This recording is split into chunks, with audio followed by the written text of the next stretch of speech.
Good morning student, good morning. Myself Kailash Chotiya. मेरा नाम कैलाश चोटिया है। जैसा कि बच्चों आप मेरे से परिचित हैं, और जो रघुनाथ स्कूल जो रतनगढ़ का सबसे बेस्ट स्कूल है, सबसे अच्छा स्कूल है, सबसे फेमस स्कूल है, उसकी ओर से जो बच्चों आपको घर बैठे आपको जो ऑनलाइन क्लासेज उपलब्ध कराई जा रही है, उन ऑनलाइन क्लासेज में मैं कक्षा 12 में आपको इतिहास का अध्ययन करा रहा हूँ। हमारा जो तीसरा अध्याय है बाह्य आक्रमण और आत्मसातीकरण। जैसा हमने इस अध्याय के शुरुआत में पढ़ा था कि कई विदेशी जातियाँ मौर्योत्तर काल में भारत के विभिन्न समय पर, या मौर्योत्तर काल में मौर्यों के बाद और गुप्तों से पहले का समय है, वो मौर्योत्तर काल कहलाता है। इसमें कई विदेशी जातियाँ जिसमें शक, हूण, कुषाण, यवन जैसी जातियाँ उन्होंने भारत पर आक्रमण किया, और भारत में आक्रमण करने के बाद भारतीय धर्म और संस्कृति से इतने अधिक प्रभावित हुए कि वो यहीं के बनकर रह गए। और जो कई यूनानी शासक थे उन्होंने तो पश्चिम भारत को आधार बनाकर शासन किया, जिन्हें हम इंडो ग्रीक शासन या इंडो ग्रीक शासक कहते हैं। तो हमने देखा कि सिकंदर 325 तक भारत से चला गया था, 300 उसमें 24 में, और कुछ इतिहासकार के अनुसार 323 में उसकी मृत्यु हो गई थी। तो हम यूनानी प्रभाव के बारे में देखेंगे कि सिकंदर की जल्दी मृत्यु हो जाने पर, आपको जैसे बताया गया था सिकंदर है, उसकी मृत्यु हो गई, और 323 में केवल कुछ किताबों के अनुसार 324 में, कुछ में 323 वर्णन आता है। तो 323 ईसा पूर्व में उसकी मृत्यु हो गई, यानी आज से करीब करीब 323 आज 2020 में जोड़ लो तो 2343 वर्ष पहले सिकंदर की मृत्यु हो गई। तो हम यूनानी आक्रमण के प्रभाव के बारे में पढ़ रहे हैं। सिकंदर के जल्दी मृत्यु हो जाने के कारण यूनानी भारत में स्थायी बस्तियां हैं वो जल्दी नहीं बसा सकी। सिकंदर के आक्रमण की तुलना में भारतीय यूनानियों की उत्तर पश्चिमी सीमांत प्रदेशों पर अधिकार अधिक समय तक रहा। बैक्ट्रिया के यूनानियों ने इस प्रदेश पर लगभग 200 शताब्दियों तक शासन किया। जो बैक्ट्रिया के यूनानी थे, जिनको हम बैक्ट्रिया पार्थिया शाखा भी कहते हैं, जिन्हें हम इंडो ग्रीक शासक भी कहते हैं, इन्होंने लगभग इस क्षेत्र पे 2 शताब्दियों तक शासन किया, और यहाँ पर सांस्कृतिक आदान प्रदान के लिए समुचित समय था। यद्यपि भारतीय यूनानी शासक की देन है, वो उत्तर पश्चिम क्षेत्र तक मानी जाती है, फिर भी उसके भारतीय प्रभाव से इनकार नहीं कर सकते। वास्तव में यूनानी विशेषता भारत में आत्मसात होकर, भारत में यूनानी जो विशेषताएं थी वो भारत में आत्मसात हो गई और मुख्य धारा में विलीन हो गई। तो हम मुद्रा के बारे में पढ़ते हैं। तो भारतीय व्यक्तियों के शासन का भारत में महत्वपूर्ण प्रभाव मुद्रा के क्षेत्र में पड़ा। जैसे मैंने आपको बच्चों कल बताया था, यूनानी प्रभाव से पहले जो भारतीय चांदी के सिक्के थे वो अपरिष्कृत थे, तकनीकी रूप से इतने अच्छे भी नहीं थे। इन जो भारतीय सिक्के थे यूनानी प्रभाव से पहले, इन सिक्कों में न तो भारत में जो उस सिक्के जारी करने वाले राजा का नाम होता था, न तिथि होती थी, न वर्ष होता था। यूनानी शासक पहले थे, उन्होंने सोने के ऐसे सिक्के डाले थे। जो इंडो ग्रीक शासक थे उन्होंने सोने के ऐसे सिक्के या चांदी के ऐसे सिक्के डाले थे जिन पर राजा का नाम, उसकी उपाधि और तिथि अंकित होती थी। क्योंकि निर्माण कला के क्षेत्र में ये श्रेष्ठता के कारण काफ़ी बेहतर थे। चूँकि यूनानी ग्रहणशील थे, इसलिए वे कभी कभी भारतीय मौद्रिक तकनीक को अपनाकर भी प्रयोग करते थे। तो सिक्कों के क्षेत्र में, मुद्रा के क्षेत्र में जो आधुनिक प्रयोग शुरू हुए वो यूनानियों के प्रभाव के कारण हुए। यूनानियों के प्रभाव के कारण भारतीय जो सिक्के थे वो तकनीकी रूप से श्रेष्ठ हो गए, तकनीकी रूप से पूर्ण हो गए, गोलाकार हो गए, अधिक परिष्कृत हो गए। सोने और चांदी के इन सिक्कों में भारतीय राजा, उसकी उपाधि, उसके जो सन होता था या जो वर्ष होता था उसका उल्लेख होता था। अब कला और मूर्तिकला, इसके बारे में मैंने आपको कल बताया था। कला के क्षेत्र में यूनानी प्रभाव दिखाई देता है। भारतीय यूनानी की भूमिका सांस्कृतिक संदर्भ में इसलिए भी महत्वपूर्ण थी क्योंकि उन्होंने उत्तर पश्चिम में हेलेनिस्टिक कला से परिचित कराया था।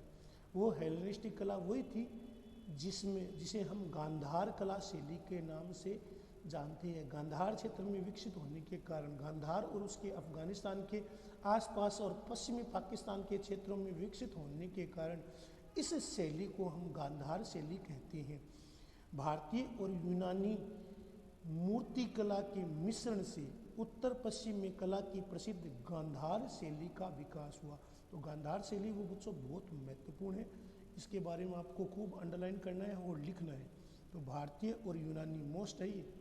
तो भारतीय और यूनानी मिश्रण से उत्तर पश्चिम में कला की एक प्रसिद्ध गांधार शैली का जन्म हुआ, जिसमें विषय तो भारतीय थे और शैली थी वो यूनानी थी। उसमें जो यूनानी राजा थे उनको भारतीय वस्त्रों से सुसज्जित दिखाया गया है। मूर्तिकला के क्षेत्र में इसके अंतर्गत अद्भुत श्रृंगार किया गया है। केश विन्यास के अलावा महात्मा बुद्ध की कई मूर्तियां बनी थी जिनमें भगवान बुद्ध को योग करते हुए दिखाया गया है। इसके अलावा जो यूनानी राजा थे उनके घुंघराले बाल, चौड़ा मस्तक, इसके अलावा उनकी भ्रुकुटी या भौहें थी वो भी काफ़ी लंबी या तिरछी प्रतीत हो रही थी। आभा मंडल था वो कांति में था। इसके अलावा आभूषण, बाजूबंद का भी प्रयोग है वो इस मूर्ति कला में किया गया था।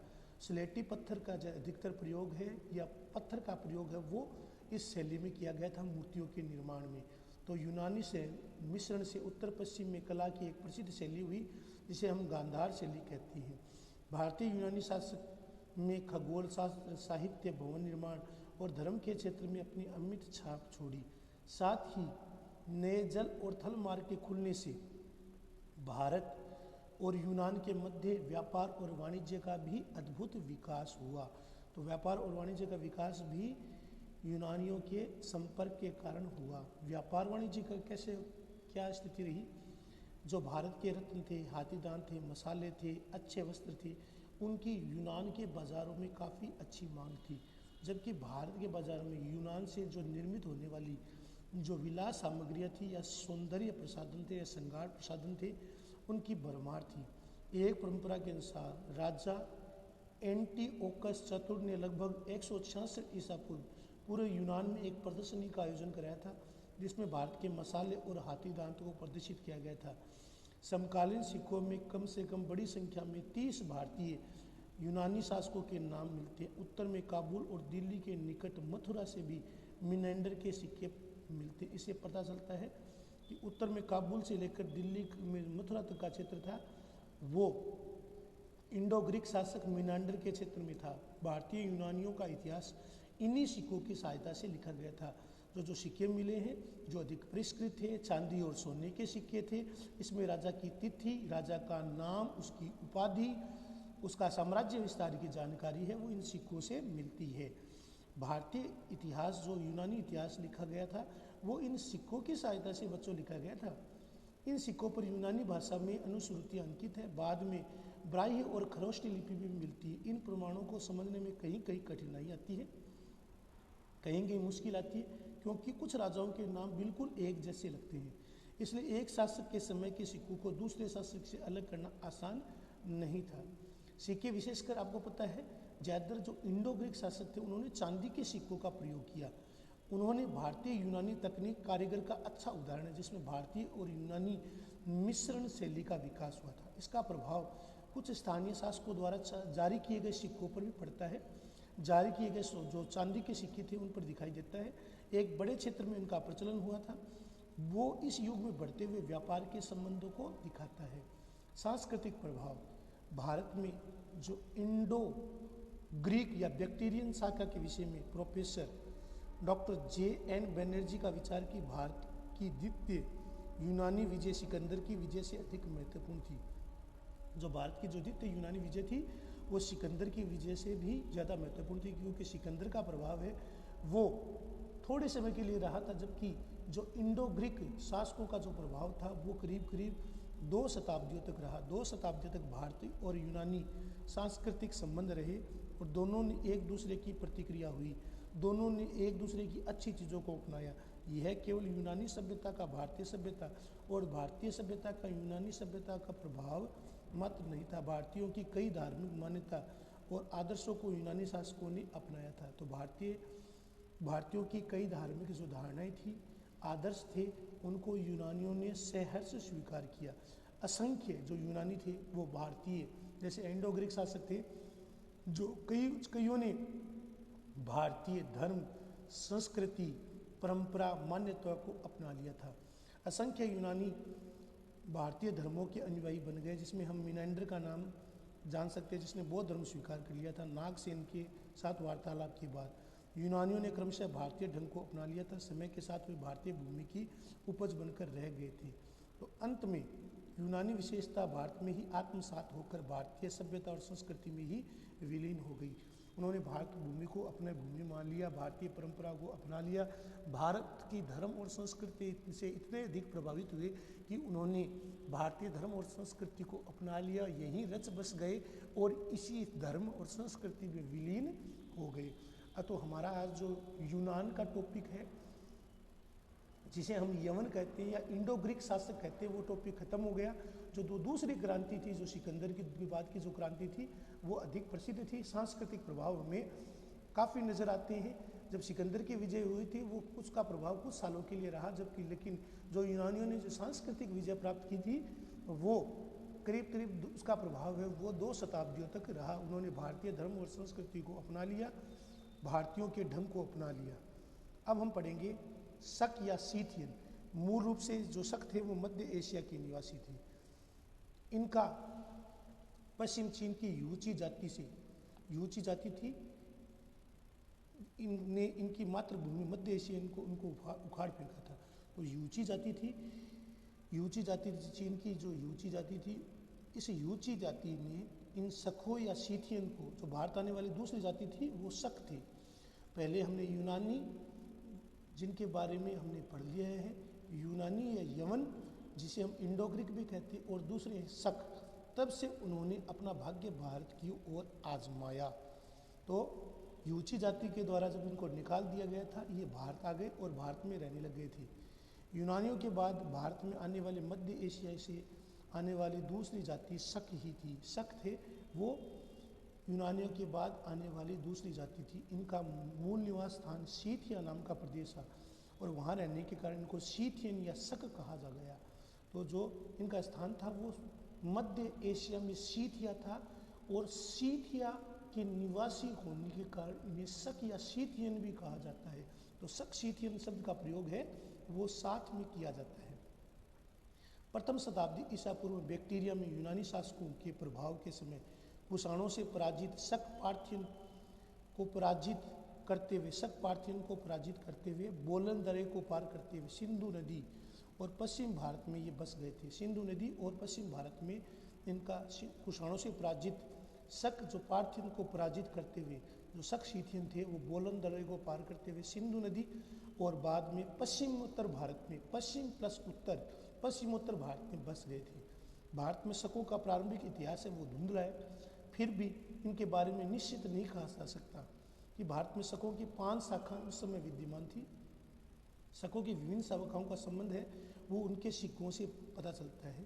पहली शाखा, इसको आपको अंडरलाइन करना है, पहली शाखा अफगानिस्तान में थी, जिसकी राजधानी कपिसा थी। पहली शाखा अफगानिस्तान में थी जिसकी राजधानी कपिसा थी, वो उनकी राजधानी थी। शकों की दूसरी शाखा पंजाब में आकर बस गई, जो भारत का पंजाब और पाकिस्तान का पंजाब, इसकी राजधानी तक्षशिला थी जो पाकिस्तान में है। तीसरी शाखा मथुरा में आसपास स्थापित हुई थी, जिन्होंने लगभग 2 शताब्दियों तक शासन किया। चौथी शाखा थी वो पश्चिम भारत में उन्होंने शासन स्थापित किया था, और चौथी शताब्दी के आरंभ तक ये विद्यमान रहे थे। चौथी शताब्दी के आरंभ तक ये विद्यमान रहे थे।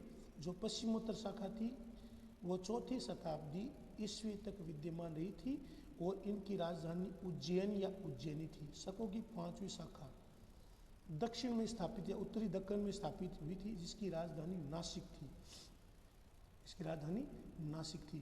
तो उत्तर पश्चिम भारत की जो हमने आपको बताया था कि जो चौथी शाखा थी, जिन्होंने लगभग 4वीं शताब्दी तक शासन किया था। इसके अलावा हम देखते हैं उत्तर पश्चिम भारत में जो शक रहे थे वो सैनिक अभियान न तो भारतीय शासकों का और न ही जनता के प्रतिरोध का कठोर सामना करना पड़ा था। उत्तर पश्चिम भारत में जो शक थे, ये जो शकों की 5 शाखाएं थी, उन्होंने उत्तर पश्चिम भारत को आधार बनाकर इन्होंने शासन किया। इनकी जो शाखाएं थी वो 5 भागों में बट गई थी।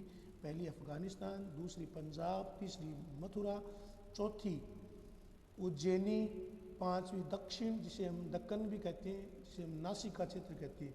उत्तर पश्चिम भारत में शकों को सैनिक अभियानों में न तो भारतीय शासकों का विरोध करना पड़ा, न जनता के कठोर प्रतिरोध का सामना करना पड़ा। इसको आप वेरी वेरी मोस्ट करेंगे यहाँ से, ये वेरी मोस्ट है। लेकिन भारतीय साहित्य और परंपरा में 56 ईसा पूर्व में जो उज्जैन के राजा थे, जिन्हें हम राजा विक्रमादित्य, जो विक्रमादित्य की उपाधि थी वो बहुत ही प्रसिद्ध हुई थी। कालांतर में जितने भी राजा थे उन्होंने विक्रमादित्य की उपाधि को धारण किया था। तो जो 56 ईसा पूर्व में जो उज्जैन की जो राजा थे विक्रमादित्य, उन्होंने शकों पर अपनी निर्णायक विजय प्राप्त की थी और इस विजय के उपलक्ष्य में उन्होंने 57 ईसा पूर्व में विक्रम संवत का प्रारंभ किया, जो भारतीय ज्योतिष गणना का प्रमाणिक स्रोत बना। तो 56 ईसा पूर्व में उज्जैन के राजा विक्रमादित्य द्वारा शकों पर निर्णायक विजय की गई थी और ऐतिहासिक विजय की स्मृति में ही 57 ईसा पूर्व में उन्होंने विक्रम संवत चलाया था, जो भारतीय ज्योतिष गणना के प्रारंभिक या प्रमाणिक स्रोत बना। तो जो 57 ईसा पूर्व का जो विक्रम संवत है वो अपने आप में महत्वपूर्ण है। वर्तमान में जो 2020 चल रहा है, यदि हम उसमें 57 जोड़ दें तो विक्रम संवत आ जाता है। 2020 में यदि 57 जोड़ दिया जाए तो विक्रम संवत का समय निकल जाता है। और यदि ईस्वी सन निकालना है तो जो विक्रम संवत है उसमें जो आधुनिक समय उसको घटा दिया जाए तो ईस्वी सन निकल जाएगा। तो वर्तमान में जो ईस्वी सन है वो 2020 है और विक्रम संवत है वो 2020 में 57 जोड़ने पर 2077 आता है। तो विक्रम संवत हुआ। तो जो 56 ईसा पूर्व में जो उज्जैन के राजा थे विक्रमादित्य, उन्होंने शकों पर निर्णायक विजय प्राप्त की थी और इसके उपलक्ष्य में उन्होंने 57 ईसा पूर्व में विक्रम संवत प्रारंभ हुआ, जो भारतीय ज्योतिष गणना का प्रारंभिक स्रोत है। शकों पर विक्रमादित्य की ऐतिहासिक जीत के कारण उन्हें इतनी अधिक लोकप्रियता मिली कि विक्रमादित्य नाम एक महान उपाधि बन गई। प्रत्येक राजा इस उपाधि को धारण करने के लिए लालायित रहता था। तो विक्रमादित्य की उपाधि थी, जो शकों पर विजय थी, वो शक विजय विक्रमादित्य के इतिहास में महत्वपूर्ण थी और विक्रमादित्य की उपाधि इतनी अधिक लोकप्रिय हुई कि जो कालांतर में जो शासक हुए वो विक्रमादित्य की उपाधि धारण करना अपनी शान शौकत समझते थे। तो विक्रमादित्य की उपाधि है वो अपने आप में महत्वपूर्ण। तो 57 ईसा पूर्व में विक्रम संवत की शुरुआत हुई थी। विक्रम संवत की शुरुआत उज्जैनी के राजा विक्रमादित्य के द्वारा शकों पर विजय प्राप्त करने के उपलक्ष्य में हुई थी। तो शकों पर विजय प्राप्त की थी और उसके उपलक्ष्य में विक्रम संवत है वो चलाया गया था। प्रतिष्ठा पराक्रम महान प्रतीक के रूप में भारतीय राजा विक्रमादित्य की उपाधि धारण करने की प्रथा वह प्रचलित हो गई थी। तो प्रतिष्ठा के रूप में, पराक्रम के रूप में भारतीय राजा थे वो विक्रमादित्य की उपाधि धारण करते थे। गुप्त सम्राट चंद्रगुप्त द्वितीय ने विक्रमादित्य की उपाधि धारण करने वाले राजाओं में सर्वाधिक महत्वपूर्ण रहा था। तो जो गुप्त सम्राट था विक्रमादित्य उपाधि, वो विक्रमादित्य की उपाधि धारण करने वाले राजाओं में सबसे प्रमुख रहा था, सबसे ख्यातिमान रहा था। समुद्रगुप्त का पुत्र चंद्रगुप्त विक्रमादित्य, जिसे हम चंद्रगुप्त द्वितीय भी कहते हैं, उसने विक्रमादित्य की उपाधि को चरितार्थ किया था। तो विक्रमादित्य की उपाधि थी वो अपने आप में इतनी महत्वपूर्ण हो गई। विक्रमादित्य की उपाधि है वो अपने आप में बहुत प्रसिद्ध हुई। तो विक्रम संवत की शुरुआत है वो उज्जैनी के राजा विक्रमादित्य द्वारा 57 ईसा पूर्व पर शक विजय के उपलक्ष्य में धारण की गई थी। विक्रमादित्य की उपाधि इतनी अधिक प्रसिद्ध हो गई थी कि कालांतर में राजा इस विक्रमादित्य की उपाधि को धारण करना अपने गर्व और शौर्य का विषय मानते थे। तो बच्चों, आज मैंने आपको बताया है विक्रमादित्य की उपाधि के बारे में बताया है कि विक्रमादित्य की उपाधि है वो उज्जैन के जो राजा थे विक्रमादित्य, उन्होंने शक विजय के उपलक्ष्य में 57 ईसा पूर्व में हासिल की थी। विक्रमादित्य की उपाधि विक्रम संवत चलाया था। तो विक्रम संवत है वो विक्रमादित्य के द्वारा 57 ईसा पूर्व में शक विजय पर चलाया गया था। तो 57 ईसा पूर्व को से हमारा शक संवत चलता है। तो वर्तमान जो 57 ईसा पूर्व है उससे हमारा विक्रम संवत शुरू होता है। शक संवत नहीं, विक्रम संवत शुरू होता है। वर्तमान में यदि हम विक्रम संवत निकालना हो तो 2020 में यदि हम 57 जोड़ दें तो हमारा विक्रम संवत निकल जाता है। तो विक्रम संवत की शुरुआत है वो विक्रमादित्य द्वारा शकों पर विजय प्राप्त करने के उपलक्ष्य में विक्रम संवत है वो चलाया गया था। तो आज आपको ये मैंने आपको बताया है, इसको आपको विक्रम संवत के बारे में आपको बताया है। विक्रम संवत शकों पर विजय के उपलक्ष्य में चलाया गया था। ये आपको टॉपिक है, इसको याद करना है, लिखना है। धन्यवाद।